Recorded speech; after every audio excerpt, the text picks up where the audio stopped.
uns 4 meses atrás, nós ministramos aqui na igreja um texto que falava sobre metamorfose e cosmovisão. Ontem eu fui ministrar numa igreja, eu usei esse esboço que eu tinha lá para trazer um entendimento voltado ao que eles haviam tematizado lá no encontro deles. E acabou, irmãos, que o Espírito Santo me cobrou de trazer isso hoje também aqui, uma vez que quando foi ministrado isso, provavelmente um número um pouco mais limitado de pessoas ouviram, e eu creio que se nós ouvirmos de novo, reforçaremos ainda mais o entendimento. E é um assunto muito conveniente, irmãos, para nós, a igreja do Senhor, por um motivo. Cara, quando você olha para o mundo, você percebe que não está muito normal o andamento das coisas. Tanta violência, tanto ódio, pessoas que supostamente propagam a paz, a liberdade e o amor, são as pessoas mais intolerantes, radicais, extremistas. E a pergunta que você deixa é qual, pastor? Vai melhorar? Nós sabemos que vai melhorar quando Jesus, Ele for o Senhor de todos, e nós oramos e torcemos para que esse dia chegue, e eu creio que vai chegar, amém? Mas, por exemplo, sabe, a festa do carnaval, querido, no Brasil, festa do carnaval, às vezes tem muita gente que acha, não, é algo inocente, algo que não tem nada demais. Olha, eu não posso compactuar com algo, mesmo que por vezes alguns achem inofensivo, por se tratar apenas de uma brincadeira, porque na cerne da festa, no âmago do negócio, está todo tipo de adoração, aquilo que é carnal, aquilo que é destituído de Deus, aquilo que se opõe contra Deus, e nem por brincadeira eu vou compactuar com isso. Eu abri hoje o celular de manhã, aquele negócio que você é meio, tem gente que é assim, eu sou assim, meio viciado por notícia. Eu, se ficar sem notícia, me dá até crise de abstinência por informação. E aí eu fui abrir ali para ver se tinha alguma coisa aí. Não tem um portal que vai falar de notícia hoje, né? Só porcariada. E eu já ia logo fechando assim rápido, até que eu vi uma notícia assim que eu cliquei para abrir. E aí falava do bloco, esqueci o nome do bloco. Como é que fala? Quando assédio, acho que é assédio, assedia mim, alguma coisa assim, de assédio. E o que eu abri? Porque o bloco foi ontem na Ipiranga com São João, e ali tem uma igreja. Eu fui membro dessa igreja durante 10 anos, Igreja da Graça, dos missionários Soares, e do qual nós temos nosso respeito, como todos os irmãos em Cristo. E eu cliquei ali porque, ali tem culto, né? Vai crianças, vai famílias, e tudo bem, a rua é pública, as pessoas têm o direito de fazer a festa que quiserem, mas eu já logo não aguentei tanta informação, de tanta pornografia, já logo fechei. Mas porque se tratava de um bloco da qual as pessoas vão nu, mulher pelada, homem pelado. E aí eu mandei uma mensagem para um amigo meu, que eu sabia que ele mora por ali. Eu falei, rapaz, deve estar parecendo Sodoma e Gomorra aí, né? Ele falou, rapaz, você não tem ideia, as pessoas fazendo sexo na porta da igreja, querendo invadir na igreja, não é só usando droga não, literalmente, e fazendo isso. Falou, rapaz, tinha gente fazendo sexo 2, 3 pessoas, e uma mãe passando com uma criança ali, né? Aí você me pergunta, tá certo isso, pastor? Olha, irmão, até os animais perceberiam que isso está errado. E são pessoas que estão agindo aí como irracionais. Daqui a pouco tem um texto lá de 2 Pedro 2 que eu vou ler com vocês, que fala um pouco sobre isso. Mas é a cultura que está aí, irmãos. E a chamada é que nós não concordemos com isso, que a gente não se conforme com isso, que a gente não seja manipulado por isso. E você é manipulado, você vai trabalhar, aí todo mundo, não, tem que colocar a roupinha aqui do carnaval, e você vai e põe. Teu filho vai para a escola, não, tem que colocar aqui a roupinha do carnaval. Por que eu tenho que pôr no meu filho? Se eu não quiser pôr, eu não vou. Eu cheguei para o professor e falei, meus 2 filhos eles não participam dessa festa aí, pronto, não quero tirar foto dele e coloque em rede social. E se tiver alguma coisa ele fica estudando, porque eu estou pagando para ele estudar, não estou pagando para ele fazer festa. E aí ele ficou estudando, tendo reforço de matemática na sala de aula. Não, mas aí já é radicalismo teu, porque ele é uma criança inofensiva. Mas não estou falando do que ele, estou falando de mim. Pode ser inofensivo para ele, mas para mim não é. E eu tenho consciência que ele não tem. E eu decido pela vida dele. E se fere a minha consciência, eu não deixo. Simples. O que acontece, querido? O grande problema é quando a igreja é meio radical. Pois é, irmãos. Só que o problema é que se a igreja não for radical com alguns assuntos, o mundo vai tentar. O mundo vai tentar liberar, não tem problema. Se você gosta, não tem problema. Assinado Satanás. Ele vai tentar colocar isso no seu coração, querido.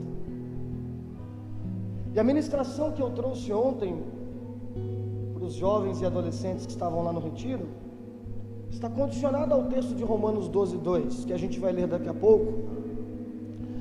Eu quero usar a história do cego como pano de fundo para você conseguir identificar quando é que as transformações acontecem em nossa vida, para a gente ficar nessa, volta aí, para a gente ficar nessa condição, na contramão do mundo. Amém? Diga isso comigo. Fala aí para quem está ao seu lado, que é assim que ela tem que ficar. Está um pouquinho alto aí a benção aí. Baixa um pouquinho o pé aí, porque senão... Pode baixar um pouquinho mais, porque senão fica muito alto e fica ruim. Vamos lá, meus amados. Amém? Na contramão do mundo. Vocês já experimentaram andar na contramão? De carro, estou falando. Quem já teve essa experiência aí? Deu certo? Deu certo mesmo. Faz o teste. Pega o carro. Aqui no Brasil a gente, o sentido obrigatório de qual lado? Lado direito. Pega o carro e faz na mão inglesa. Vai do lado esquerdo. 1 minuto, quer dizer 1 minuto, 10 segundos, 5 segundos, você já vai ter problema. Andar na contramão, querido, não se trata de algo fácil. Quando nós falamos de andar na contramão, alguém já vai dizer, mas andar na contramão é uma infração. Pois é, querido. Porque a grande questão aqui, quem é que determina o sentido da nossa vida para nós andarmos? Amém? Porque pode ser, querido, que por andar na contramão do mundo, justamente comprova, esclarece que eu não estou errado. Porque andar na contramão, no senso comum aí, vai informar você que está errado, que é uma infração. Não é porque você está na contramão do mundo que você está no caminho errado. Você pode dar um brado aí, né? Você pode estar na contramão do mundo, mas no sentido certo. É na contramão do mundo que nós alcançamos um destino. A palavra aqui é destino. O mundo está caminhando para um final, para um destino do qual Deus não planejou para eles. Mas nós acessamos agora, através do vivo caminho Jesus, a perspectiva e a possibilidade de um destino do qual é sonhado por Deus e desejado por nossa alma. E é justamente na contramão do mundo que nós localizamos o nosso alvo nesse destino. Eu estou vendo aqui que está um pouquinho adiantado a hora. Eu vou deixar só as marcações dos textos aí. Vocês vão anotando e vão lendo em casa. Aí eu só vou lendo os versículos principais aqui, porque senão pode ser que fique muito carregado a leitura e pode ser que você fique cansado. Diga para quem está ao seu lado: o pastor não quer que você fique cansado, irmão, tá vendo? Diga assim: o pastor Machado pensa em você. Diga pelo pastor Machado: ama você. Pode dizer, pode falar para ela aí. Ele quer ver o seu bem. Esse é o pastor Machado. Tá vendo? Teu cabelo fica melhor comprido, mas ficou bom também baixinho assim. Vamos lá. Jesus é surpreendido. Isso está lá em João, tá? João 9. Jesus é surpreendido. Seus discípulos chegam e dizem assim: chefe, mestre, esse rapaz aí é cego desde nascença, por quê? Será que é por causa do pecado dos pais? Quem foi que pecou? Ele pecou? Os pais pecaram? Por qual motivo ele está nessa condição? E Jesus vai dizer: não, nem ele pecou, nem seus pais pecaram, mas foi dessa forma para que as obras de Deus fossem reveladas na vida dele.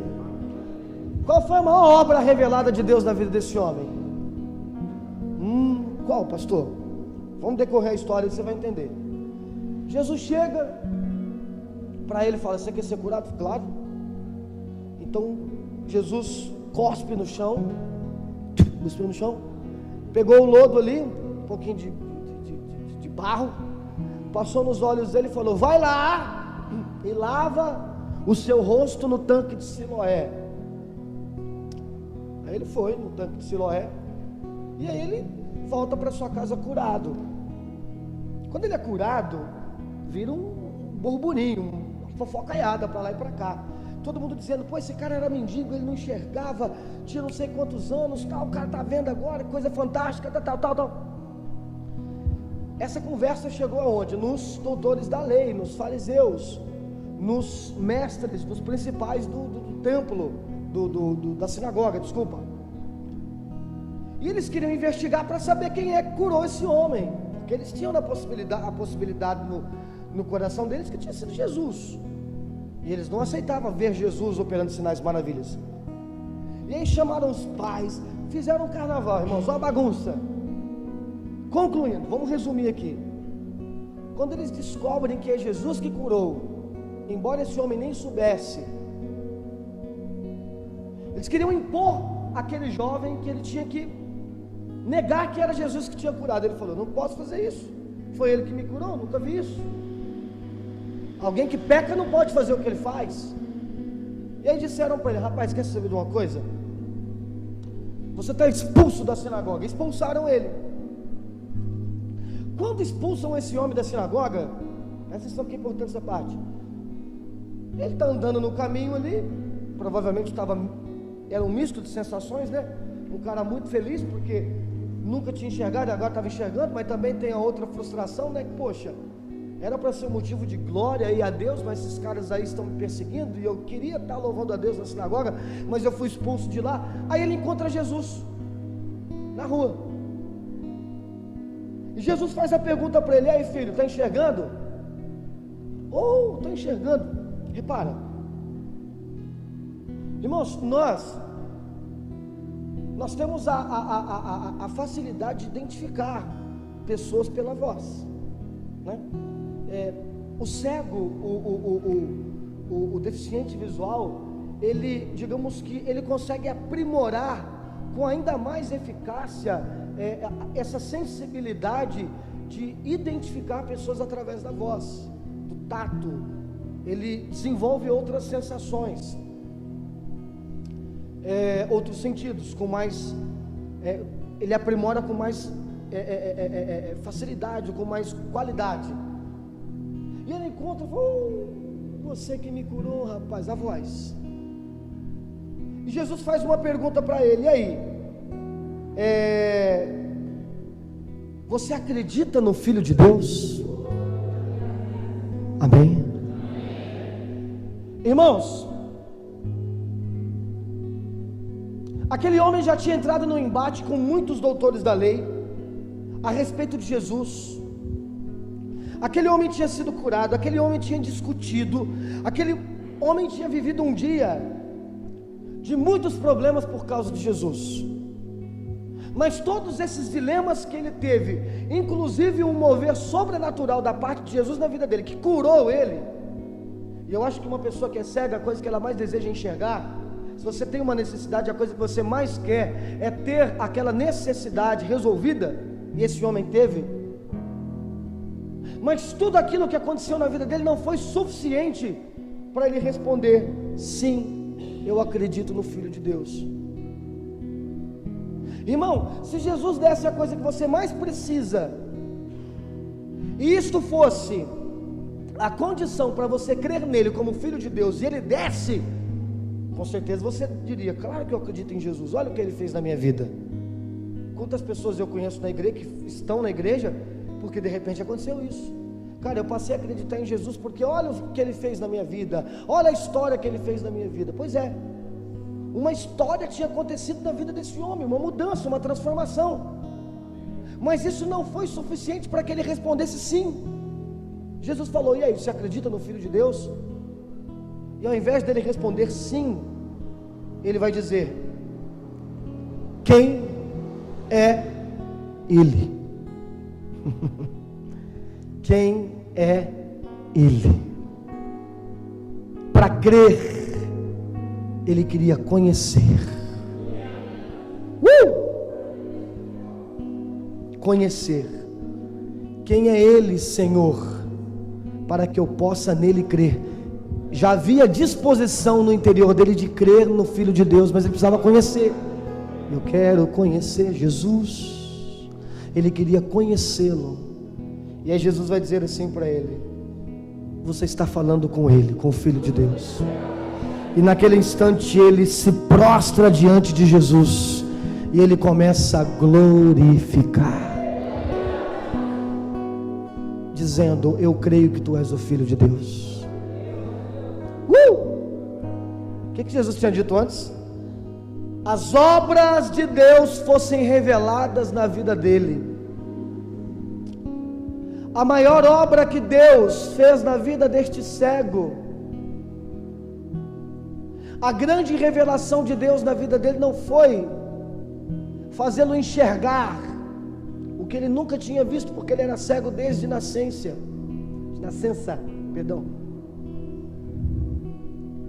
mas a obra revelada na vida dele foi ele conhecer, identificar Jesus como Filho de Deus. E eu tenho comigo que essa história não está aqui por um acaso, mas isso é uma representação de toda a humanidade nesse homem. Por que ele nasceu assim? Irmãos, todos nós nascemos carregando uma herança de Adão, que por pecar destituiu toda a sua descendência da glória de Deus. Então, por nascer destituídos da glória de Deus, nós estamos na condição de passar por tudo isso que esse homem estava passando. Ele nasceu cego, então nós nascemos e carregamos dilemas, problemas, sabe, enfermidades e por aí vai. E essa é a condição que Deus permitiu que a criação permanecesse. Por isso a criatura geme. Ela está esperando algo. Ela está esperando a manifestação dos filhos. Então nós nascemos dentro desta condição de fragilidade, para que no meio do caminho a gente enxergue Jesus, reconheça Jesus. Amém?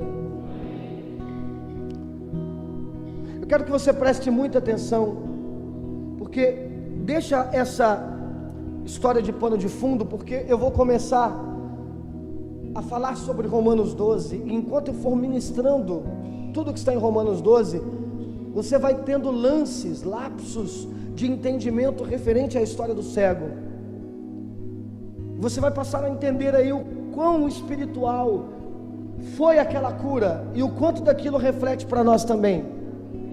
Romanos 12, 2, todo crente precisa saber desse versículo, irmãos. Não me passe a vergonha se alguém vir pregar aqui e perguntar Romanos 12, 2. Você pode não gravar muitos versículos. Eu tenho dificuldade para guardar versículo, mas pelo menos esse a gente tem que guardar. Não, mas não abre não vale colar, irmãos. Tem irmão que está colando aí. Romanos 12, 2, não põe aí não, Pagodé. Vai, fala.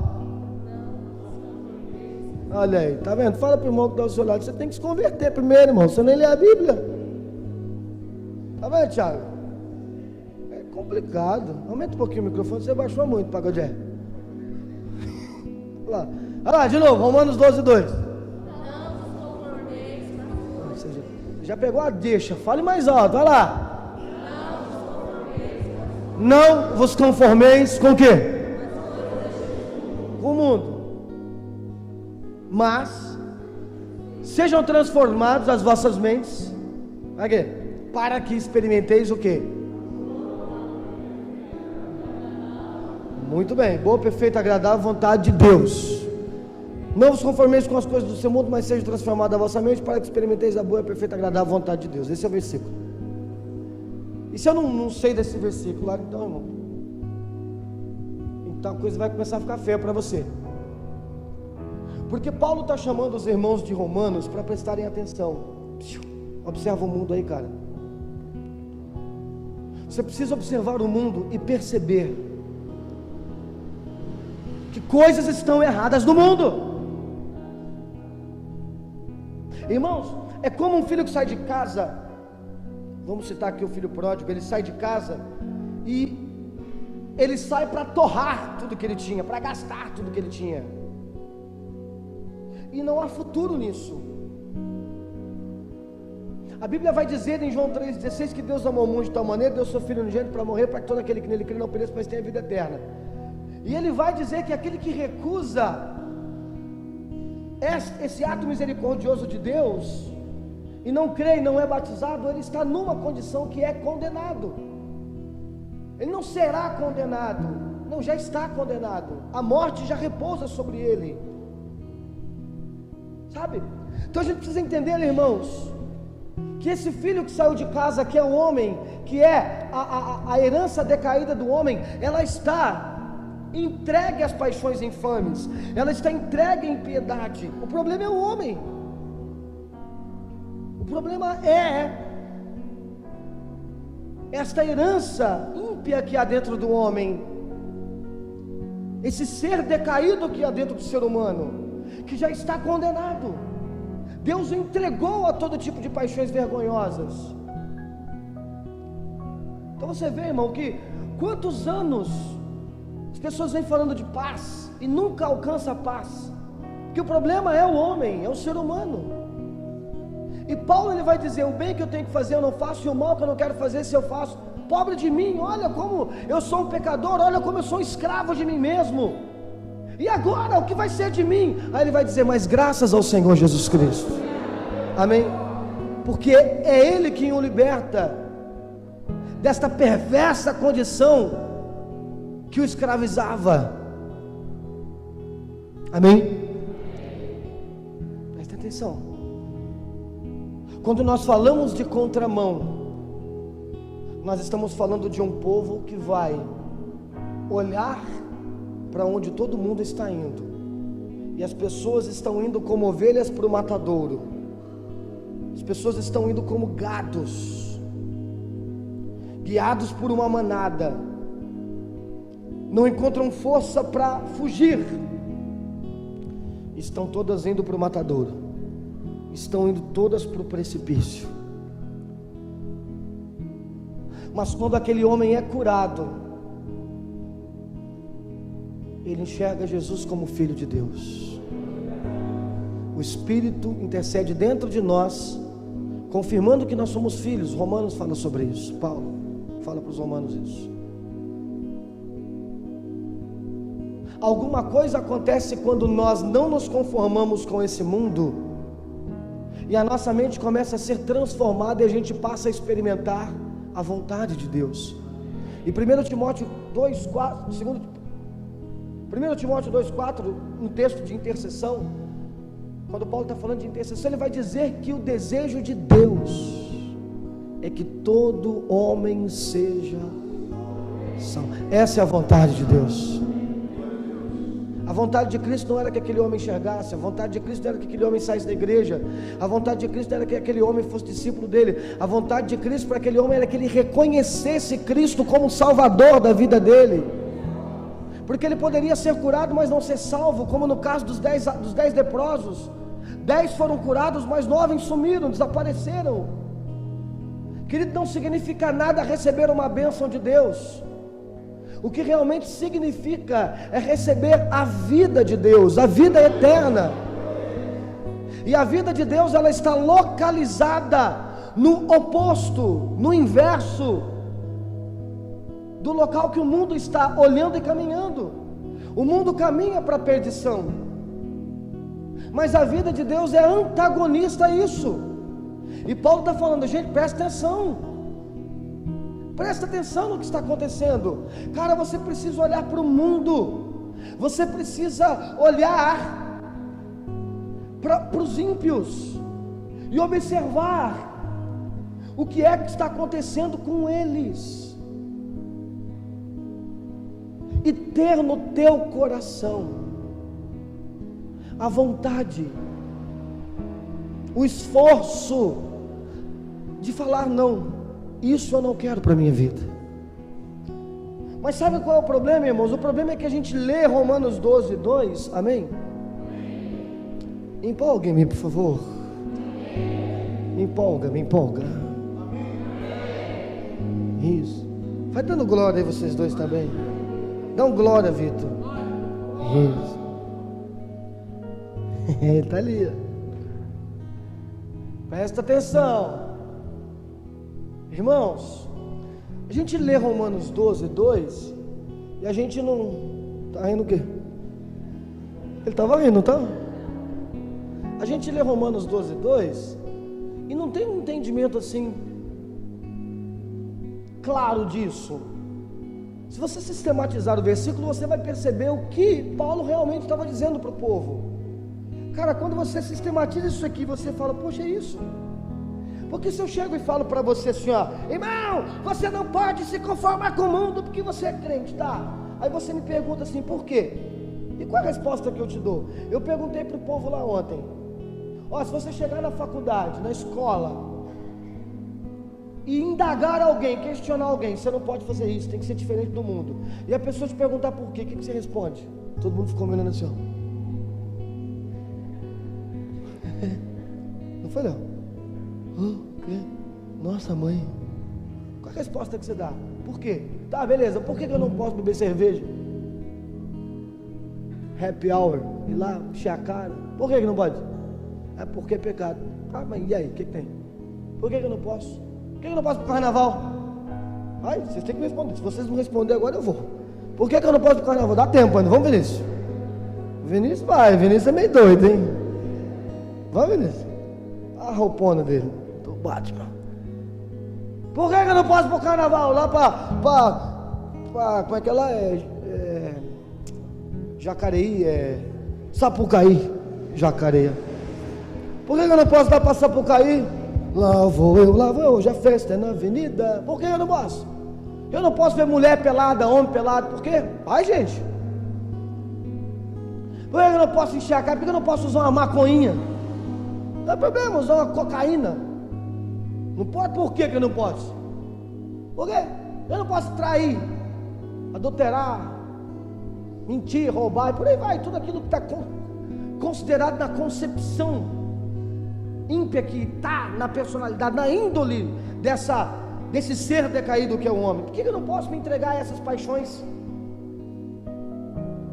Por quê? Então, querido, aí está o grande problema. A gente chega na igreja e fala assim: irmãos, a gente tem que ir contra o mundo, tem que ir contra o mundo, tem que ir contra o mundo. Aí o jovem pergunta: por quê? Por que você adolescente não pode ser igual todo adolescente lá da tua escola? Por quê? Por quê? Por quê? Você não pode. E aí, por não dar uma resposta muito clara para isso, a gente não encontra motivação suficiente para permanecer naquilo. Irmão, Paulo não estava dizendo assim: ó, gente, vão contra o mundo, porque a gente vai ser uma sociedade alternativa. Porque se a gente for uma sociedade alternativa, os hippies também são. Lembra do Raul Seixas? Ele não cantava sobre a sociedade alternativa? Não é isso? Tem um monte de jovem falando assim, nem sabe quem é Raul Seixas. Estou vendo isso aí. Vocês só sabem quem é a Anitta só, rapaz, para com isso. Lembra disso, Vinícius?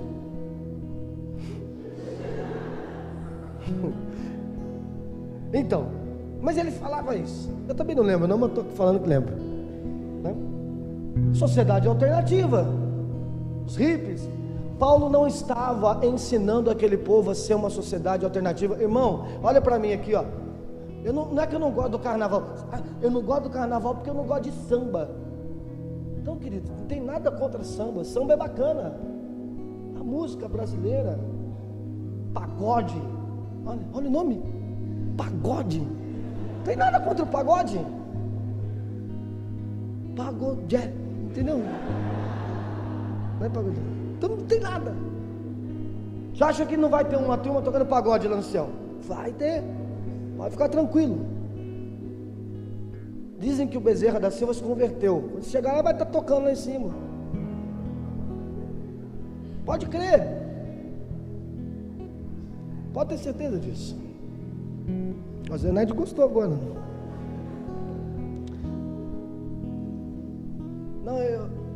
Por que eu me oponho contra o sistema do mundo? Essa é a questão. Irmãos, quando nós entendemos do porquê que nós temos que andar contra o mundo, primeira coisa, nós já começamos a considerar que o mundo está condenado. E andar do mesmo sentido com o mundo é andar na mesma condenação que o mundo está andando. Vamos lá, dá glória a Deus aí, vai lá. Então ele vai dizer, primeira coisa, você precisa de uma implicação. E a implicação é ser inconformado. Ser o quê? Inconformado. Então agora eu estou inconformado com essa situação do homem. Eu estou inconformado com essa condenação que o mundo vive. Irmão, cai na real. A igreja precisa parar com essa ladainha de falar, não, o povo lá no carnaval não é feliz. Aí a gente fica pregando, ensinando, isso é mentira. Por que é mentira? Porque o cara sai da igreja, ele vai lá e ele está feliz. Tem gente que não vem aqui na igreja hoje, e o Espírito está me revelando que tem gente que está indo para farra, viu? Está indo para gandaia. Deus está me revelando. Vou falar o nome. Até o fim do culto eu falo. Tá bom? Vou falar. E aí você vai falar para esse cara, não, irmão, isso é o caminho da infelicidade. O cara está lá com o copão aqui, ó. Ele não está com cara de quem está infeliz. Ele não está com cara de quem está mal. Querido, esta não é a questão, estar mal ou estar bem. A questão é estar condenado ou ser salvo. Amém? Porque ele estar feliz não significa que ele é salvo. Está entendendo? Essa é a questão. Então, quando nós identificamos que é um caminho de condenação, e eu vou me conformar porque eu não quero isso para mim, opa, eu já comecei a ter uma resposta. Só que esse não é o objetivo final. O objetivo final não é ser uma cultura alternativa, uma sociedade diferente. Nós não fomos chamados para ser uma sociedade diferente.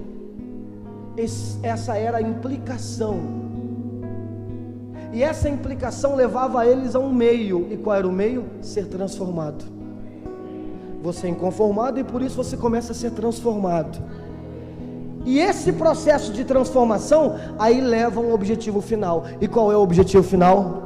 Experimentar a boa, perfeita, agradável vontade de Deus, ser salvo, eternidade. Então você saiu da casa do Pai, foi destituído da glória, mas agora o Evangelho de Jesus começou a mostrar o que está de errado no mundo, e aquilo começou a ficar muito claro para você, isso aí está errado mesmo, e aquilo começou a te incomodar, e você se inconformou com aquilo, e você mudou de lado, e agora você começa a caminhar ao contrário, porque você está sendo transformado, e é tão interessante, porque a transformação que o Espírito Santo está te dando agora, é para devolver a você a forma original. Aleluia. E ser salvo. Deus, Ele está devolvendo a salvação que um dia você já teve. Um dia você já foi salvo, e Ele está devolvendo isso. Amém. Aleluia. Irmãos, então quando Paulo usa a expressão não vos conformeis, ele está usando a expressão grega sushimatsete, que significa não vivam como as pessoas desse mundo, não se conforme com o padrão estabelecido pela maioria, não molde o seu caráter segundo a vontade dos outros. Amém? É isso. Preste atenção. Sabe, irmãos, você precisa começar a analisar a tua vida e ver. Isso aqui foi uma aula de escola bíblica, lembra? O quanto do mundo influencia você nas suas decisões. O quanto do mundo influencia você na forma que você se veste, na forma que você molda o teu caráter, nos seus sentimentos, por aí vai, nas suas decisões. Paulo falou, toma cuidado com isso, porque quando vocês carregam esta essência inconformada, nós precisamos ser inconformados com o mundo. Nós precisamos ser inconformados com o mundo, irmãos. Inconformados com o que está acontecendo aí. Porque nesta condição a gente começa a ser transformado. E a palavra transformados aqui é a palavra metamorfose, que aparece em mais duas citações na Bíblia. Metamorfos, que significa ser transformado, mudar.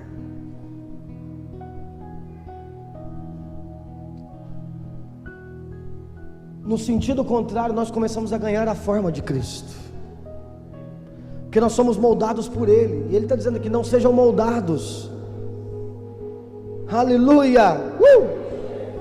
Jesus te chamou para andar o contrário justamente por isso, para ser moldado pelo Espírito dEle. Porque se você for moldado pelo mundo, quando você chegar na porta do céu, o mundo não pode te moldar e levá-lo à santidade. O único que pode moldar você e levá-lo a você à santidade é aquele que é santo, e Jesus é santo. O único que pode moldar você para você ser filho é aquele que é filho de Deus. Por isso Jesus faz a pergunta, você crê que eu sou filho de Deus? Porque se agora ele crê que ele é o filho de Deus, o filho de Deus tem condição de nos tornar filhos também. E essas criaturas que estão aí, irmãos, eles nem aceitam a condição de ser filho de Deus. Cuidado com o que está acontecendo. Trata-se de uma geração contaminada. Cara, quando eu citei para vocês aqui o exemplo do que aconteceu lá na Avenida São João sábado, que é um negócio lastimável, eu leio esse texto de 2 Pedro, eu vou ler bem rapidinho para vocês. Olha o que o texto diz. Constatamos, portanto, que o Senhor sabe livrar os piedosos, da provação e manter em castigo os ímpios para o dia do juízo. Olha aqui, ó, principalmente os que seguem as vontades imorais da carne e desprezam toda a autoridade constituída, atrevidos, arrogantes. Tais pessoas não têm receio nem mesmo de insultar os gloriosos seres celestiais. Não tem medo de insultar os gloriosos seres celestiais. Só tem adulto aqui, então dá para o ouvidinho da criança porque eu vou falar agora aqui. Pastor Marco Feliciano colocou no Facebook agora a encenação da Gaviões da Fiel lá, e o demônio vencendo Jesus. Foi Vinícius que me mostrou, mas eu nem sei do que se trata o enredo aí de carnaval, mas eu sei do que aconteceu há 3 anos atrás, lá na frente da Igreja Universal, lá no Rio de Janeiro, onde o movimento radical ultra extremista GLBT pegaram crucifixos e enfiaram no ânus de homens na porta da igreja para poder tentar escandalizar fiéis que saíam de lá. E não fizeram isso apenas na frente de uma igreja evangélica, não, fizeram na frente de uma igreja católica também. E católico nenhum tem oposição nenhuma contra esse movimento. Pelo contrário, lá dentro tem padres que apoiam isso, movidos pela teologia da libertação. O que católico tem a ver com isso? E aí vai um juiz e dá uma sentença dizendo que aquilo era só uma expressão de protesto. E aí vai um jornalista como Fábio Panuso da Bandeirantes e endossa aquilo. É verdade, não tem nada de errado não. Olha o que o texto está dizendo, irmãos. Essas pessoas são tão arrogantes, essas pessoas são impiedosas, tais pessoas são imorais, que elas não têm nem o temor de insultar os gloriosos seres celestiais. E é por isso que o nome de Jesus é zombado. E você compactua com isso? Não, mas é uma inocência que é a festinha que eu estou fazendo no carnaval. Você pode achar que é inocente, mas por detrás daquilo não tem nada inocente. A conversa de Adão com Eva era inocente, levou ela ao pecado. Amém? E continua dizendo: todavia os anjos, embora sendo maiores em força e poder, não pronunciam contra aqueles seres quaisquer acusação difamatória diante do Senhor. Tremendo isso. Porque os seres celestiais, os anjos, eles sentem pena deste povo decaído. Não estou pregando isso para você sentir ódio dessas pessoas. Estou pregando para você ser inconformado, para você andar na contramão, porque esta é a forma de você atrair pessoas, chamando a atenção delas, porque você está indo para um lugar onde elas não estão indo. Mas essas pessoas que, semelhante a animais irracionais, vivem apenas por instinto natural, nascidas para serem caçadas e destruídas, serão corrompidas pela sua própria corrupção, recebendo a justa retribuição da injustiça. Tais pessoas consideram prazer entregar-se aos mais repugnantes atos de indecência. Olha que hora, em plena luz do dia. Então, na luz do dia, estão se entregando a atos repugnantes. São como nodas e manchas, regalando-se em manifestar a torpeza das paixões, mesmo durante as suas festas de fraternidade. Tem nada a ver, é uma festinha de fraternidade. É na festinha de fraternidade do mundo que nós temos traição, homicídio, drogas, crimes. É na festinha de fraternidade do mundo que a sociedade se depara com destruição, com toda sorte de pecado, de promiscuidade, de ódio ao próximo. E a igreja do Senhor está sendo chamada. Observa isso e não se conforma. Observe isso e ande na contramão, porque esta é a implicação que exige dentro de você, através de Deus, para que você seja transformado. Quantos querem ser transformados? A vossa mente precisa ser transformada. É interessante porque esta palavra metamorfos, ela vai aparecer lá em Mateus 17. Quando Jesus, ele pega 3 dos seus discípulos mais íntimos, Pedro, João e Tiago, e ele leva esses 3 discípulos no Monte Hermon, que era um monte em Cesareia de Filipe, numa região pouco habitada, e ele sobe 3.000 metros alto. Ele escolhe 3 pessoas íntimas e leva esses homens muito alto, e ali ele daria uma prévia. Ali ele daria uma apresentação do que dias depois aconteceria com ele mesmo, para que eles pudessem ter esperança, fé, de que aquilo que aconteceria com Jesus também aconteceria com eles. E o Senhor está falando do que, pastor? De transfiguração. Eu estou falando de glorificação. Eu estou falando de metamorfose. É por isso que o texto vai dizer que ali ele foi transfigurado na presença deles. A palavra transfigurados é a palavra metamorfose. Sua face resplandeceu como o sol e suas vestes se tornaram brancas. Vestes brancas. Olha a representação de santidade. Jesus agora está se mostrando para eles como alguém o quê? Glorificado. E naquele instante aparecem quem? A visão de Elias e de Moisés, e eles estavam conversando com Jesus. Os dois maiores profetas do Antigo Testamento aparecem naquela visão, justamente os dois que, segundo a Bíblia, não experimentaram a morte, pelo um mistério inexplicado, irmãos, do qual Deus usou esses homens para levar a toda a humanidade dois conceitos muito claros, tratando-se da palavra profética, do juízo de Deus e também da obediência à lei de Deus. E tudo isso agora está chegando aonde? Está chegando em Jesus. Irmãos, quando Moisés, quando a lei, quando a imposição das regras da palavra de Deus nos levam até Jesus e fazem nós enxergarmos a nós mesmos e vemos o quão pecadores nós somos, nós precisamos do Jesus, o ressurreto, o glorificado, para purificar as nossas vestes, porque a dele é. E é aí que a palavra profética de Elias se cumpre, mostrando para nós que o juízo de Deus vai ser derramado. Olhe para a humanidade, a humanidade ela é ímpia, ela é cruel, e ela precisa ser exterminada, e ela vai ser exterminada.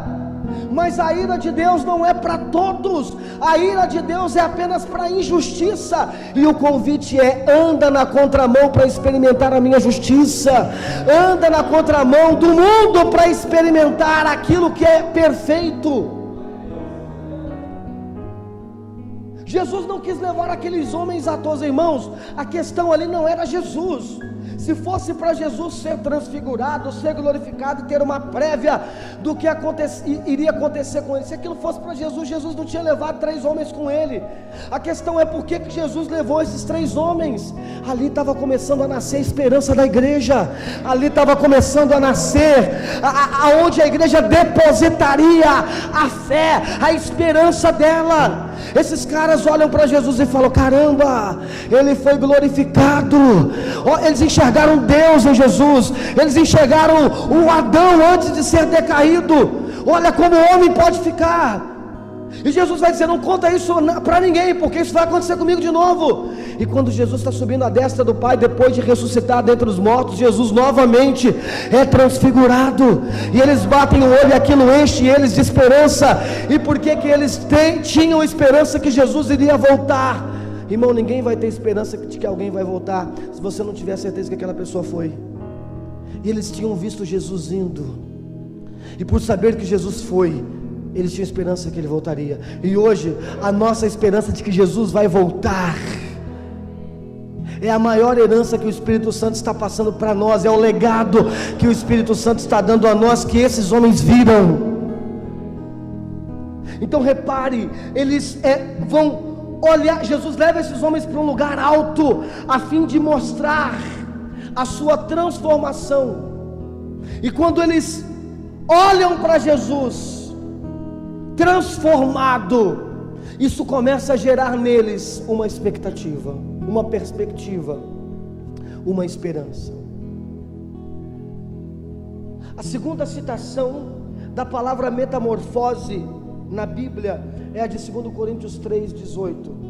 2 Coríntios 3,18. Põe para mim, por favor. 2 Coríntios 3,16, né? 3, 14, 15, 16. Deixa eu ver, põe aí. Não tem não? Deixa eu ler aqui rapidinho. Põe rapidinho para mim, hein, gente? Vai, Pedro. Deixa, eu vou lendo aqui. Que diz assim, irmãos. É que o texto ele é meio comprido, tem umas outras coisas que eu poderia falar aqui a respeito de liberdade. Se dá tempo eu volto. Mas todos nós, com a face descoberta, contemplamos meio que por meio de um material espelhado a glória do Senhor. Irmãos, participem em nome de Jesus. E conforme a sua imagem estamos sendo transformados, de glória em glória, glória crescente, na mesma imagem que vem do Senhor, que é Espírito. Então, presta atenção. Eles estão olhando para Jesus. Olhar para Jesus transforma eles. Tem uma verdade muito própria nesse texto. Essa é a verdade, que aquilo que nós contemplamos nos transforma, que aquilo que nós olhamos nos muda. Estar na contramão do mundo, querido, é começar a olhar para aquilo que vai te transformar agora. Aleluia. Isso é lindo, irmão, porque o texto vai falar de imagem. E esse texto está ligado com o que aconteceu com o cego. O cego não vê. Eu não posso dizer que ele é o Filho de Deus. Agora o cego vê. Agora eu digo que ele é o Filho de Deus. Então a nossa oração agora é: Filho de Davi, tem misericórdia de mim, façam as escamas dos meus olhos caírem, para que eu possa vê-lo. E vendo você que é Espírito, vendo você que é Espírito, agora eu sou transformado, metamorfose. Eu estou olhando para aquilo que me transforma. E o texto vai dizer que a imagem vem dele, de Cristo. Deus, quando vai fazer o homem, diz: façamos o homem a nossa imagem e a nossa semelhança. Só que o homem hoje, ele não representa o motivo do qual ele foi criado, porque ele está destituído de glória, mas Cristo foi glorificado. E a nossa chamada é: olhe para Jesus para que você seja transformado. De glória em glória nós vamos alcançando, restituindo, resgatando a imagem de Deus original, que mostra o porquê que nós fomos criados. Andar na contramão, irmãos, é voltar para casa. Andar na contramão é voltar a ser quem Deus desejou que você fosse.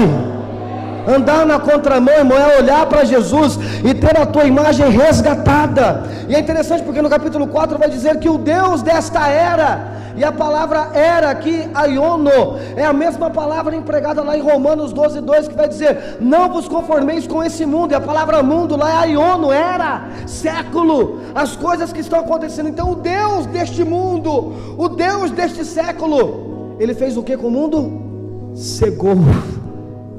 Cegou para que eles não tenham entendimento. Eles são os descrentes, a fim de que não vejam a luz do Evangelho. E a luz do Evangelho é o que? A glória de Cristo, que é o que? A imagem de Deus. Por isso não é qualquer coisa chegar e dizer assim: ó, ande na contramão. Andar na contramão, querido, é o caminho que nós fazemos para o tanque de Siloé. Andar na contramão é o nosso esforço agora, desejando, o Espírito Santo nos impulsionando a querer a imagem de Cristo. E é por isso que o texto vai dizer que onde o Espírito de Deus está, ali há liberdade. E a liberdade não é liberdade para pular, a liberdade não é para dançar. A liberdade aqui não é liberdade para gritar. A liberdade aqui é o quanto a imagem, é o quanto você olha para a imagem de Cristo. A liberdade aqui é o quanto o Espírito Santo encontra disponibilidade em você, para que ele possa revelar coisas exclusivas. Porque o texto vai dizer que Deus pega os teus 3 amigos mais íntimos para levá-lo a um lugar muito longe, porque lá ele daria a eles exclusividade, intimidade da exclusividade. Quando você é íntimo de alguém, você revela coisas exclusivas a essas pessoas. Se você andar na contramão, se você olhar para Jesus, você vai se enquadrar na condição de pessoa pessoa íntima, de pessoa que dá liberdade para Ele atuar dentro de você, e coisas exclusivas de Deus acontecerem em sua vida. E é por isso que Jesus, Ele chega e Ele cospe no chão, e Ele faz barro e passa nos olhos. Qual é a tipologia em cima disso que Jesus está fazendo? Jesus vai lá em Gênesis capítulo 1, que vai dizer: façamos um homem à nossa imagem e semelhança. E Deus pega um barro e começa a formar um homem. Jesus está querendo levar você na contramão, porque Ele quer tornar você original, a ser barro. Por isso Ele está imprimindo o cuspe, a água viva que sai dele, porque só isso pode transformar você. Vai lá, lava-te no tanque de Siloé. Jesus poderia cuspir no olho dele e falar: você está curado. Irmão, o novo nascimento é Jesus quem nos dá, mas agora o desenvolvimento somos nós. Então nós temos que andar na contramão, nós temos que ir para o tanque de Siloé. O esforço agora é meu, o esforço agora é seu. Você não é mudado se você não olha, você não é transformado se você não olha. Andar contra o mundo é isso, é olhar para Jesus, é desejar o caráter dele, é glória crescente. E é por isso que o apóstolo Paulo vai dizer em Romanos capítulo 3, versículo 11: fazei desta maneira, discernindo o tempo que nós estamos vivendo, porque já é hora de você despertar do sono, porque agora a nossa salvação está mais próxima do que quando nós cremos. Glória crescente, transformação. Abraão, anda na minha presença, be perfect, seja perfeito. É isso que Deus quer fazer com você, irmão. A cereja do bolo, a realização plena é quando Deus vai te dar um outro corpo. É isso. A última coisa que Deus vai fazer é te dar um outro corpo, um corpo imortal. Mas enquanto isso, a tua mente vai ser transformada, porque dentro de você agora tem o Espírito Santo. Ninguém vai chegar no céu para ser transformado, as pessoas vão chegar no céu transformadas. Ninguém vai chegar no céu para ser salvo, as pessoas vão chegar no céu porque elas foram salvas. Então está começando aqui. E se nós somos conformados com esse mundo, tudo que eu estou falando está oposto na minha vida. Não se conforma, veja, seja transformado. Quem crê nisso? Jesus, antes de descer do monte, Ele vai olhar para os discípulos e vai dizer assim: ó, não contem isso para ninguém, até que do alto eu seja levado, até que todas as pessoas vejam eu sendo glorificado. E o apóstolo Pedro depois, ele vai dar esse testemunho, e na sua carta ele vai escrever dizendo, olha só,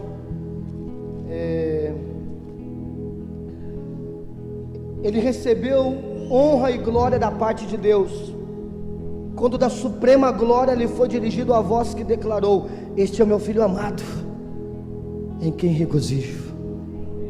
Ora, nós mesmos ouvimos essa voz vinda do céu, quando estávamos com ele no santo monte. Agora ele começa a falar. Olha, essa condição que Jesus dá a eles: não contem nada até que eu seja completamente glorificado, até que transformações aconteçam. Sabe, irmãos, a nossa mudança ela precisa ser visível. Transformações mudam a nossa forma de enxergar. Você crê que eu sou filho de Deus? Quem é Ele? Sou eu creio. Se Ele fosse cego, Ele não podia dizer isso. Tem coisas em você que tem que ser transformadas, para que você testifique a nova criatura que Jesus disse que você é. Tem coisas que precisam ser transformadas no seu comportamento, no meu comportamento, em sua atitude, em sua, sei lá, no seu jeito, sabe? Tem coisas que precisam ser transformadas, e é disso que nós estamos falando, de ser transformados para alcançar a plenitude. Pedro, ele estava tão extasiado com aquilo que estava acontecendo, que ele olhou para Jesus e falou assim: chefe, o senhor não quer que eu construa aqui 3 cabanas, 3 tabernáculos, uma para o senhor, uma para o Elias e outra para o Moisés? Naquele instante, a Bíblia vai dizer que a visão ela parou. A visão ela parou. Sabe, irmãos, Pedro, ele não estava errado. Pedro não estava errado no desejo dele em querer construir um ponto de encontro entre todos eles ali, Deus. Mas ele estava errado ele não estava errado no desejo, mas ele estava errado no tempo. Porque o tempo agora não era mais o tempo do tabernáculo, mas o tempo era esse aqui, ó. Sendo assim, irmãos, temos plena confiança para entrar no Santo dos Santos, mediante o sangue de Jesus, por um novo e vivo caminho que ele descortinou por intermédio do véu, isto é, seu próprio corpo. O ponto de encontro no Antigo Testamento de Deus com o homem era o tabernáculo. Pedro não estava errado no desejo de encontrar-se com Deus naquilo que estava acontecendo, mas o tempo agora não é mais o tabernáculo, o tempo agora é um novo caminho, e Jesus vai dizer: eu sou o caminho. E quando nós chegamos aqui na igreja e afirmamos: ande na contramão do mundo, é disso que nós estamos falando. Jesus está fazendo o caminho contrário do mundo. Enquanto a humanidade caminhou para frente, Jesus ele voltou à casa do Pai para preparar moradas. E ele está dizendo: agora eu vou voltar para buscar vocês. Jesus sempre está andando na contramão do caminho da humanidade. E é por isso que quando a gente olha a história de Jesus, a gente vê isso de forma muito clara. Porque todas as tentações e todos os desejos que Satanás imprimiu sobre os homens, sobre Adão, sobre Eva, ele tentou também fazer isso sobre Jesus, mas Jesus sempre tinha uma resposta contrária, porque ele vivia no caminho oposto. Então tudo que ele era tentado, sua resposta era contrária. Porque esse era o caminho, ele andava no caminho do Pai. Ele é o caminho, ele é o caminho oposto. E o texto está sendo bem claro, e agora nós temos plena confiança para entrar no Santo dos Santos. Irmãos, havia um véu, e o véu impedia as pessoas de entrarem no Santo dos Santos, porque aquilo era um ofício limitado para alguns sumos sacerdotes. Mas agora ele está dizendo: você vai entrar no Santo dos Santos, você vai acessar o Santo dos Santos, porque o que impedia foi rasgado pelo corpo de Jesus. Havia um véu, mas isso foi rasgado. E o texto vai dizer: o Espírito Santo nos dá liberdade. Você está conseguindo ligar uma coisa a outra, irmãos? Você está conseguindo ligar que o cego não conseguia acessar a confissão de Jesus como seu Salvador, enquanto ele não tinha a transformação, a metamorfose em sua visão? E mesmo quando isso aconteceu, o legalismo da religião o impediu. Mas quando ele está sozinho com Jesus no caminho, não tem mais ninguém, é ele e o Messias, ele reconhece. De repente você está tentando, irmão, andar na contramão do mundo, na contramão do sistema, mas por força pessoal, por força social. Querido, você precisa entender que andar na contramão é seguir o caminho de Cristo. Você não vai deixar de pecar, irmão, porque você é esforçado. Você não vai deixar de pecar, irmãos, porque você é espiritual, ou porque você tem Irmão, você é um cara decaído, você é pecador. Você vai começar a recusar o pecado, irmão, quando você começar a andar no caminho de Cristo. Aí você vai andar atrás dele, e você não vai encontrar motivação para pecar, porque você está seguindo, e ele não peca. Você está seguindo as pisadas dele, ele não peca. Então você está imitando ele. Como é que você vai imitar uma pessoa pecando, sendo que ela não peca? Essa é a transformação que Jesus está proporcionando a nós. Um novo caminho, caminho da eternidade, caminho de volta. Aleluia. Que você, em nome de Jesus, agora ore, querido. Como diz aquela canção: Filho de Davi, tem compaixão de mim. Toca nos meus olhos e faz as escamas dos meus olhos caírem, porque eu quero te ver. Quantos querem ser transformados? A transformação ocorre pela exposição, por aquilo que você vê. Você está olhando muito para o mundo, querido. O mundo está te moldando. Você está olhando muito para os amigos estão te moldando.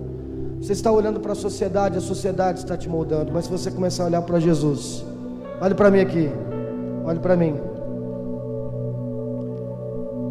Quantos querem ir para a eternidade? Quantos querem ir para a eternidade? O único que pode te levar para a eternidade é aquele que um dia já passou aqui, mas ele já foi de lá, ele sabe o caminho. Andar na contramão é andar seguindo o único que conhece o caminho de vida eterna.